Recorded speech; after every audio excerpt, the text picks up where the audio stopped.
लोहा तालुक्यात पावसाचा कहर, शेतकऱ्यांचं अतोनात नुकसान, नागरिक भयभीत। 27 सप्टेंबरच्या पहाटेपासून सुरू झालेल्या मुसळधार पावसानं लोहा शहर व तालुक्यात हाहाकार माजवला आहे। हवामान खात्यानं दिलेल्या अंदाजानुसार आज नांदेड जिल्ह्यात ऑरेंज अलर्ट जारी करण्यात आला असून दिवसभर जोरदार पावसाची शक्यता वर्तवली जाते। लोहा शहरात गोल्डन सिटी स्मशानभूमी परिसर तसेच सखल भागात पाणी साचले असून अनेक घरात पाणी घुसले।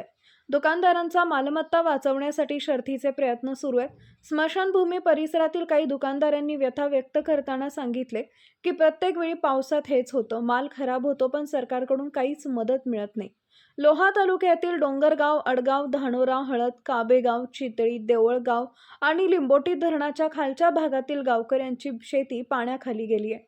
शेतकऱ्यांनी हताशपणे सांगितलंय की एकीकडे महागाईनं नडले, दुसरीकडे निसर्गानं घात केला, सर्व उभं पिकं पाण्यात वाहून गेली, आता हातात काहीच राहिलं नाही।